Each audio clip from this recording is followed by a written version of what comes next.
It. Boom, boom, boom, ba-dum, boom. Boom, boom, boom, ba-dum, boom. Boom, boom, boom, ba-dum, ba-dum. Come on, YouTube, you know you've got the juice. Oh, we are live. Yay!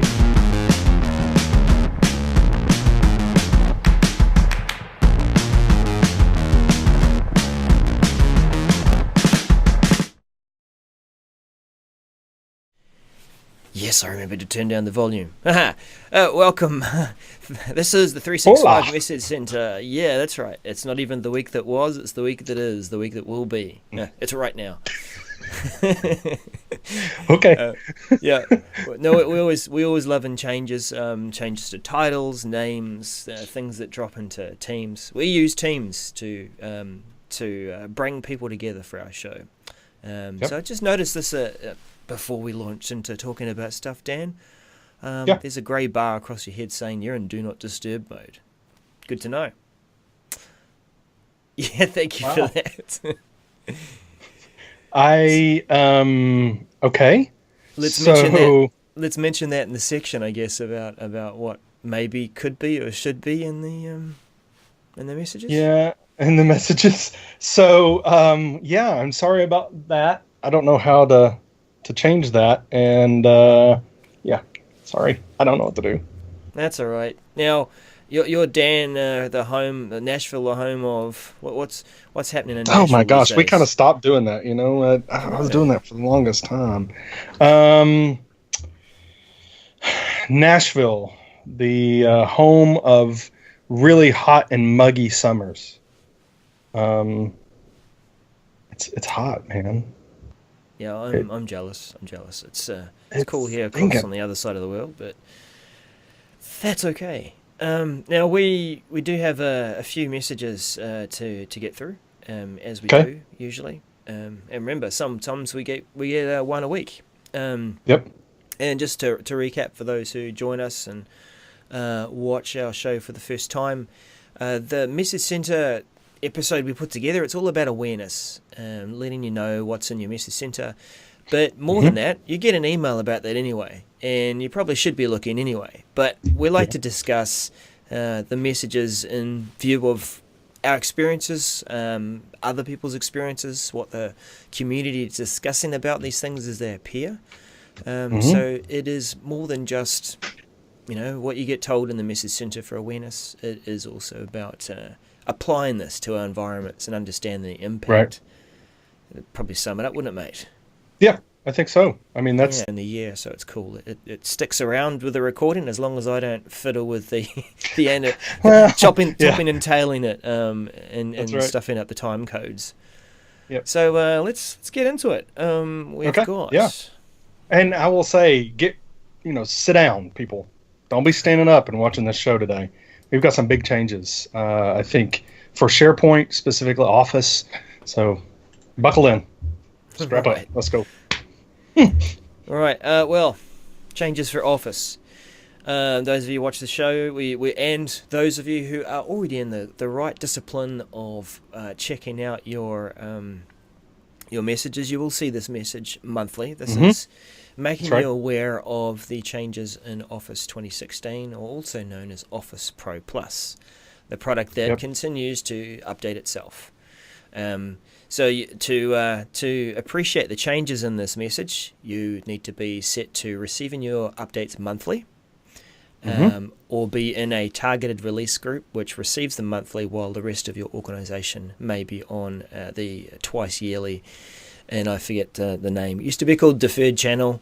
Now Yep. it's called something like Live Branch, or I should know these things. I'm sorry, Microsoft. Yeah, you should But we take got that some MVP updates. away. Do you actually yeah, do you do you notice these sorts of things when they pop up, Dan? Like you I, open up Office after an update, and um, I do, especially because whenever they update Office, they have the nice little window that says, often, it tells you things that have been updated. mm, When you open up PowerPoint or whatever. So I do. I typically like to mess around with it, and see what it's all about. And in fact, in this one, I like the the one thing, as soon as I get it, I'm going to play around with is title your slides with a pen Ooh. in PowerPoint.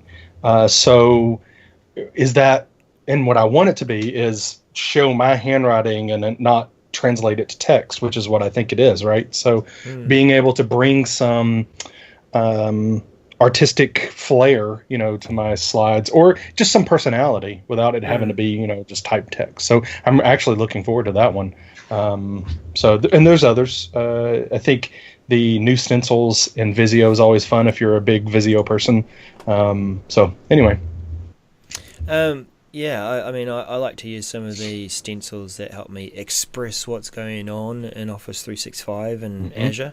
So those ones are fun. They're not just about network diagrams and symbols of how to connect this to the cloud, but they also have design symbols in the sense that here's a group of people, here's a mobile, here's something else, and I can tell a story with those symbols.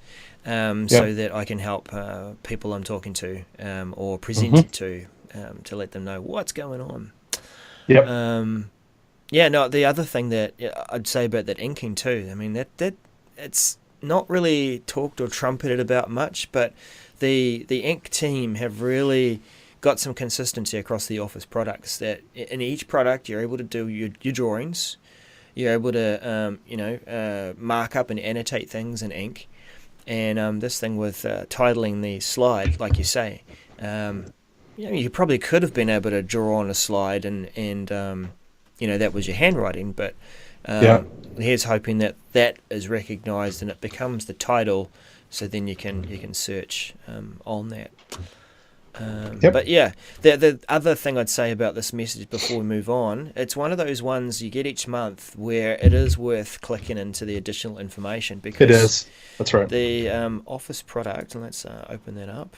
Office product is definitely well disciplined, as they have the same page each time and they list their monthly changes, always in a nice tidy fashion. You can go back and see what version you're on. You can see what the features were that were released back at that time. So you can't get more specific than that. If you want to learn more about each update, then it clicks on over to learn more about the improved SVG support and PowerPoint, or so on and so forth. So definitely worth a look if you want to really drill down. I think the reason why is, they're very open about what's coming, but it's also they don't really announce these. We get these monthly updates. It's not a, hey, we're going to do this in a couple months. It's kind of, very, very, very soon. So that's one way that they're able to, make these good posts. But it definitely is worth clicking that additional information link. Yeah, remind me to return to some of the chatter there and the IM, because it's kicking off. This is good. Oh, well, we're joined by Joanne Klein as well, and Paul over there from the Netherlands. Yep. Awesome. Let's keep moving on here. What else have we got? We've got a update to Office 365 threat intelligence trackers. Yep. Have you spent a bit of time on this tool, Dan? I haven't. Yeah, I have. I've played around a little bit with the threat management, and when I saw this, I went into the threat tracker on my tenant to be able to, and so it walks you through setting it up with the Office 365 analytics to be able to work with the threat tracker, but it's be able to really what the track, it really is tracking what's going on within your tenant. Being able to track things like, how's your campaign going with, those campaigns where you can send out false emails, and how, all this kind of stuff. So it's pretty slick, and they've got a nice onboarding method for it, I think. So definitely check it out. You should be using it. I'm interested in, you said campaign, and we do traditionally think about that in terms of a marketing campaign or creating some kind of hullabaloo around social media and a blog post that we've had. So we want to see what's the traffic like and what happens around that. And and they've taken the same thinking to, well, this could be a campaign against you. So if we go back to the likes of Age of Empires, for those of you who used to love that kind of strategy game, or Red Alert, or whatever it was called, Red Alert. Your hackers and sort of the like are staging a campaign against you, so you can track the campaign. You can see the patterns together around that activity. So that's what it's all about, is providing with those tools. Look, and it's it would be important to look at, because I mean, maybe we're certainly the small to medium business, you probably don't have the resources to spend a lot of time looking at security. So you're sitting safely behind Microsoft's many layers of security, and potentially not aware of the sorts of things that what's going on. Things that are happening. But it's good to know and take a look at, and it's also giving you not just the tools to be able to identify those sorts of threats, but also the threats that may come within in larger companies. Is there a crazy trend of like 5 or 6 people are starting to download a bunch of documents off various places and send emails to the same address outside of the company. And it's it is, and I think key here, and one thing that the way I look at this all is, it's nice that you know some threats, just like you said, but there's a lot of stuff that's going on that you don't know. Non-security focused people are starting to really think more about. Story of Daryl trying to get fiber off his local company, and it seems the guys just don't want to come along and cut my concrete.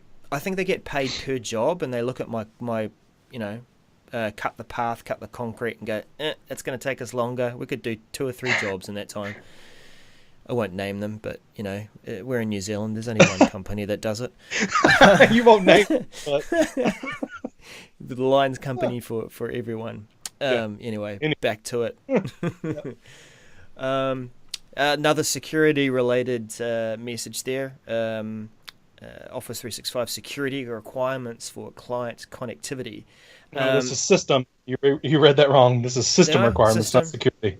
Yep. Wow. This is actually this is huge, and it's kind of keeping it. We were talking about keeping on with the Office Pro Plus or Office 365 version of Office, right?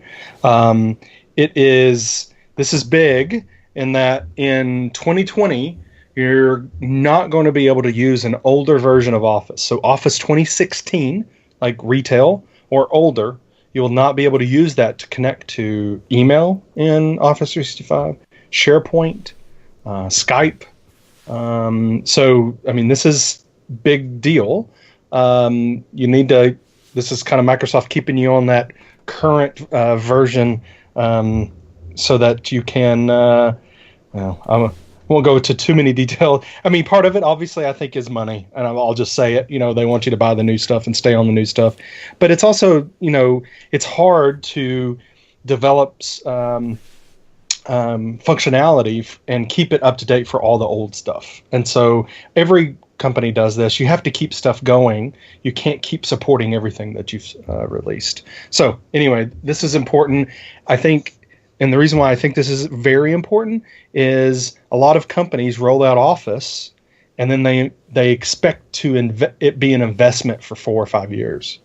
I've seen it or more. I've seen it so many times walking in, and even the past 6 months, walking in organizations and saying, okay, what version of Office do you have? We have 2013, we have 2010, we have and it's like, wait, what?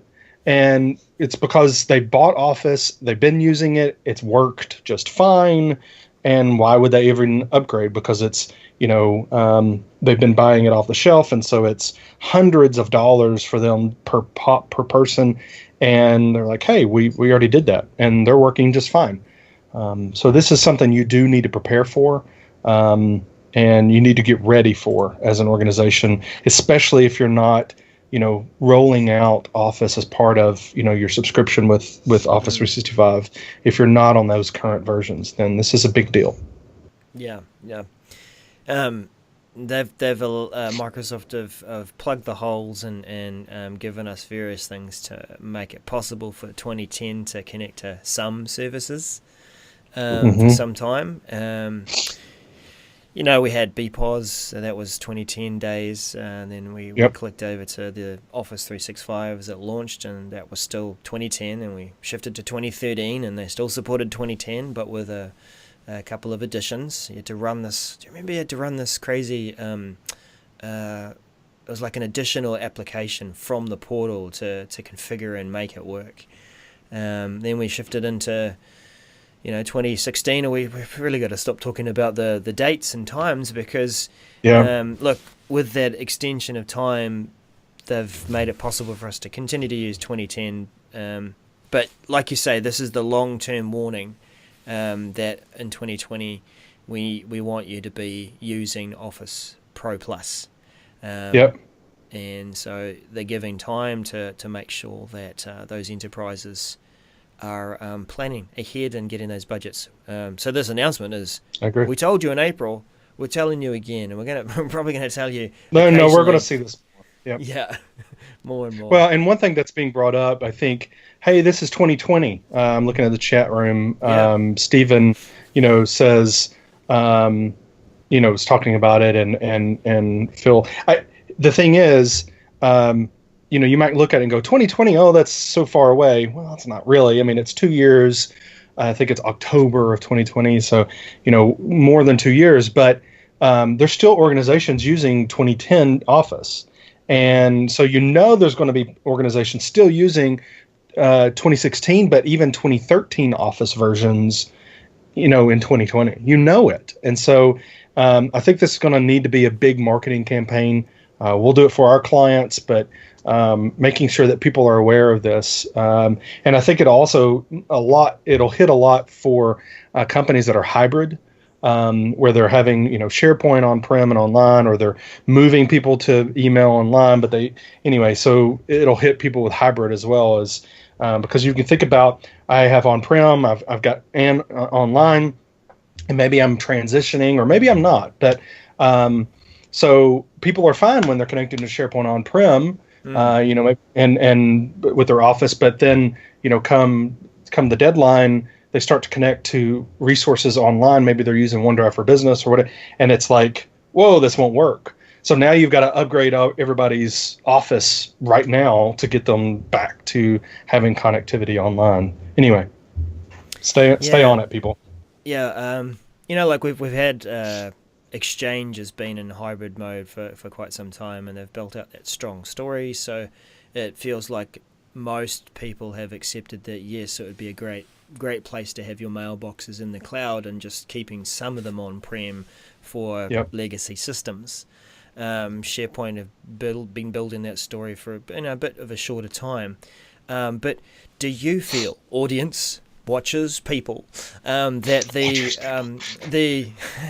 the Office suite has got a strong enough story to say, yes, it's good to move and it's fine? Because I think you'll still find the organizations that the reason they've been holding on to these perpetual installs is that it's legacy software that is hooking into these versions of Office that requires those older versions. And so it's not just about we need to plan to budget for this, but we've also got to plan for upgrading those legacy systems so that they can work with the Office Pro Plus build.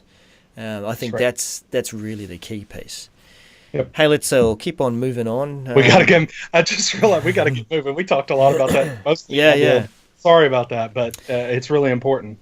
It is. No, it's good. Look, and it's good to focus on some of these things and skip over others in a slightly quicker fashion for others to do the homework themselves.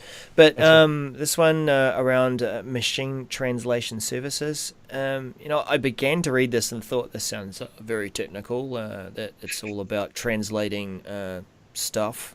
But it actually does get into the language services that you might be using.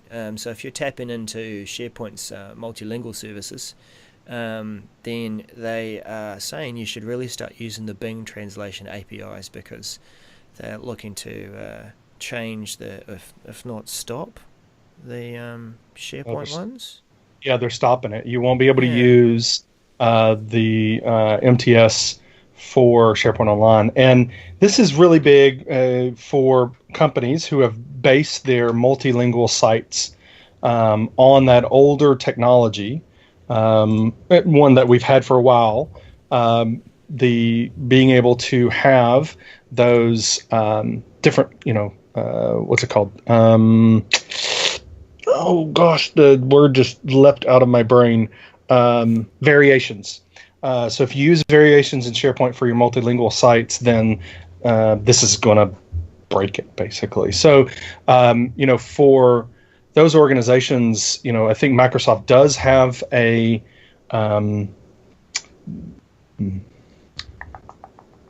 transition plan? Yeah, we'll call it that. Probably. Maybe. Yeah, I love that smile. So yeah, anyway, make your plans to start using Bing again. Kind of along that same thinking. Oh yeah, so Joanne says variations will break. Not good. It's good that they're telling us, and that it will be beginning September 2018. So you got a couple of months to start coding things up and changing it to use the Bing APIs. But again, this is, a change is coming. We're giving you warning. You need to start getting development resources into changing your different connections to the service. And there's a story there to be played out about maybe using Microsoft Flow to do automatic translations. I'm not saying it's a one-to-one kind of feature. I'm just saying for multilingual sites, being able to really, one of the most important pieces is, you create it in one language and you want the other site to have the same exact thing but in a different language. So maybe it's setting your sites up, and then when you create content, having Flow do that translation stuff for you, have someone look at it, because machines are not perfect, and then having it published on that other side as well. So that's one part of this, and I think that's one thing that could fill in. Yeah. So yeah, I mean, Joanne Klein calls out, coming from a bilingual nation where it's French and Canadian, that some countries it's a legal thing. You got to provide both, in much the same way that we need to make sure we're making an effort for accessibility and diversity, and language is key. So let's keep an eye on what's happening there. But it sounds like a bit of work. Hey, this one's kind of good news. I almost forgot about this tool. But site content and structure? Yeah, only because I live in the modern world. Do you use this tool quite a bit? Yeah. Well, not quite a bit. I don't want to overstate it. It's just we've been using this for a while in SharePoint world. You could use this for moving stuff around wholesale. So it was the way you can move structure, not just documents. And so my important note, and kind of an aside, everybody, we're going to do a summary. We did a summary of last week's show with hot links, of time-stamped hot links, and posted that. So I'm doing another one for this week. My executive summary here is, this is great for moving files, Microsoft emphasizing this file move and copy functionality. But if you're using the site content and structure functionality to move structure, not just content, but structure, then this is a big deal. This is a really big deal. And I do have a client that was using this for archiving. Now that solution was on-prem, but if you're using this to do some archiving kind of stuff, where this does keep versions and it keeps comments and all that kind of jazz when you do the move, and so anyway, it's a big deal, and you do need to prepare for this change. That's what I'm going to say. Now I see this also. Yeah, okay. It's a move to the modern file move and copy capabilities. But what about the orgs that are still on classic sites at this stage? I know there's been Hmm. a lot of work making that transition capable for Yep. organizations, but some of them aren't ready yet or don't have the resources to Hmm. shift the site, to change it, to get it just right the way that they want it. And this feels like it's another thing that has been removed or changed, so that the people who are on classic, orgs on classic, need to move to modern.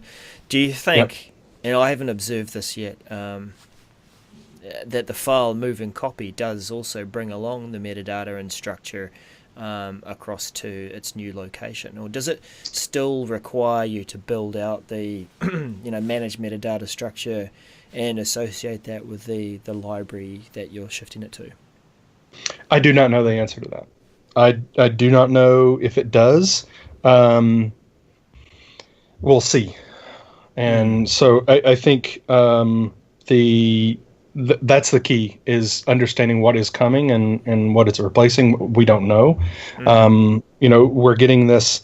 We're getting this information now to prepare, but I don't think we have all the information we need to be able to decide how we're going to prepare for it. So anyway, Well, a good thing is here that things like the message, it's part of the template for the message is what do you need to do to prepare, and it feels like the last three, the underlying message, if not the obvious one, is that plan ahead for this change, and if you are using these features and capabilities, that you will need some developmental change to get them to cope with the modern Office, the modern SharePoint sites, and start using the Bing translation services. Yep. More translation. Next message. Yeah. Yeah, new feature, message translation in Teams. That's right. Now, there was a announcement around things that were coming to Teams, and I think it went as far back as I forget, it was some like communications conference. Sorry, Skype and Teams people who know the name of this conference off by heart, but it was back when they announced.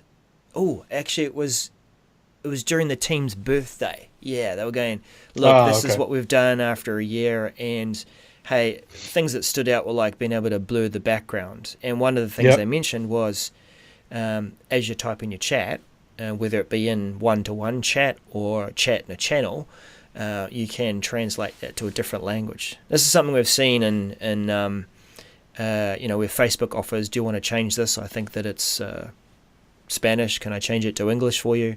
Yam has done it for a while too. And it's good to be able to have tools like this where it might not be super accurate, but at least it helps you to communicate with a team member from a different country across the world and get work done. Yeah, I think that's there was a demo of, I can't remember exactly what it was. I guess it was at Ignite of being able to do that kind of.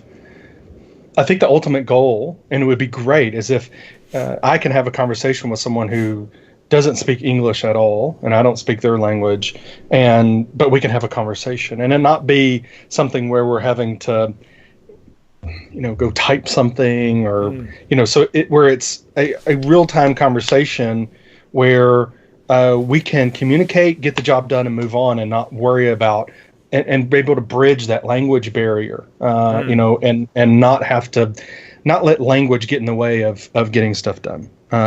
So I think this is another improvement that'll help do that. So it's good. Steve Collier says it's Enterprise Connect, the conference. I'm like, yeah, that's right, Enterprise Connect. Yeah.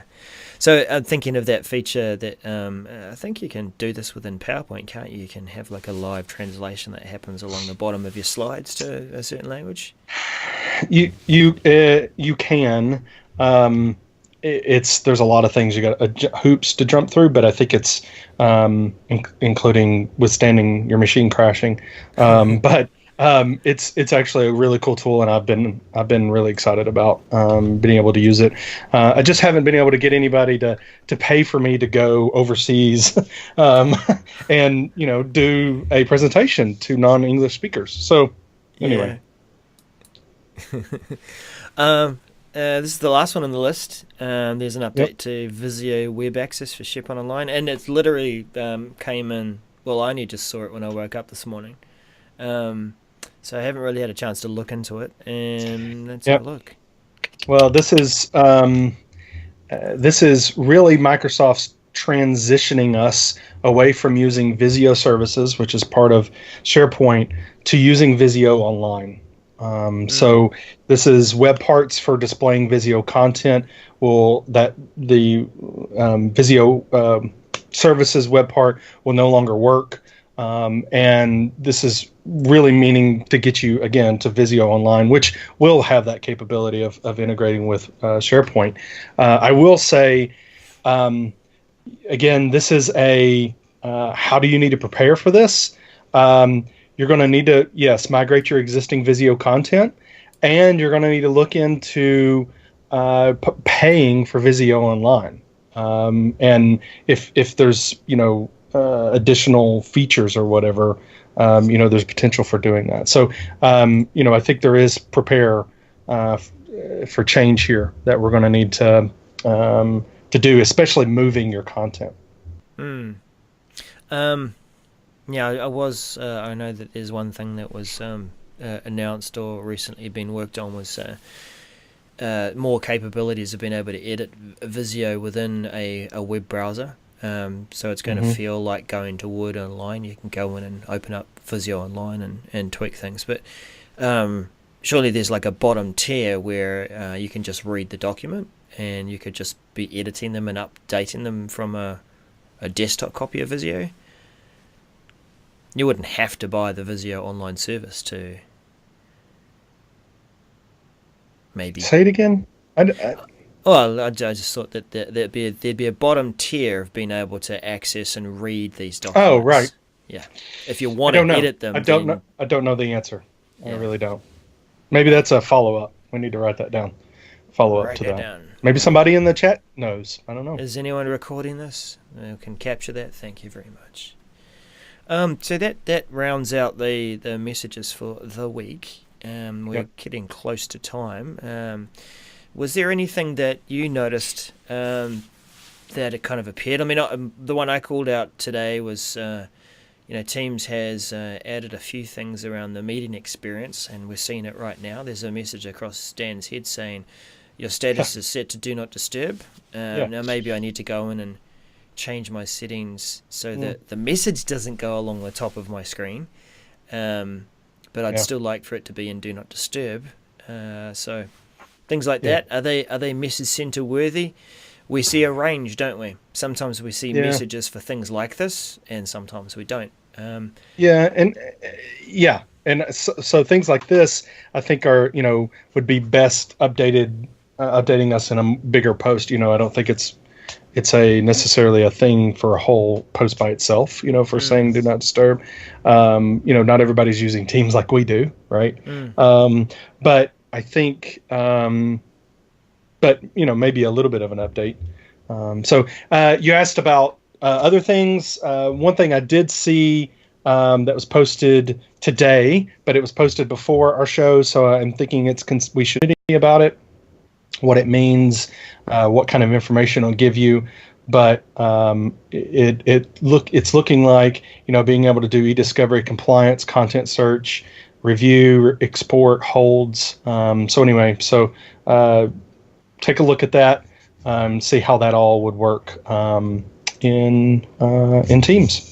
But that's all I got. That's the only other thing. yeah, that's cool. And I know that there was another blip there in the connection. Sorry, peeps. The other thing that actually Dean Gross had brought up, I think Dean's still there in the chat, Hmm. was the desire, back to what lands in the message center, and it becomes a larger discussion. What should land in this message center? Should we get every single change and just allow us to filter on it and see it? or do we fine tune and get a bit more choice about what we want to see in the message center? So yeah, it's a good discussion there, Dean, and it's one. Look, we're excited to say that. Can we say it? I don't know. Well, put it this way: we're going to be talking to Mike Zioch from the Message Center and Roadmap team. Dude, I know. Yeah, but I didn't say where, and I didn't say in what setting. God Almighty, you're going to get us in trouble. Anyway, so yeah, we've been in touch with Mike. He's put it this way: it's going to be good to talk about how things land in the Message Center, and we want to bring you that backstory as well as get some of the wider picture about that. So it will definitely help with getting and giving that feedback, as Dean has said. So everybody, yes. I just wanted to say, everybody, make sure you check out the blog post that's coming today that does the summary of this, so you can share it out with your organization, and again with the time steps. So you'll be able to hot link to say, hey, we need to keep track of this, and here's a link to it, so you can share out with your friends and family and your pets. So yep. And your pets. Let us know too if you want us to put the effort in to turn this into an audio podcast. We've had that kind of request too. It's going to be a bit of extra work, but if you'd like to listen to the chatter and the comments and about messages that have come through on your daily drive or on the train or whatever, mowing the lawns is when I listen to my podcasts. Then let us know. If we've got the demand, we'll put that effort in. Thanks again for tuning in, everyone in the chat room. See you again next week, and we'll keep an eye out for the different things that are happening with regarding 365. We're writing, we're tweeting, we're streaming, we're serving our community. Catch you now. Bye. Bye-bye.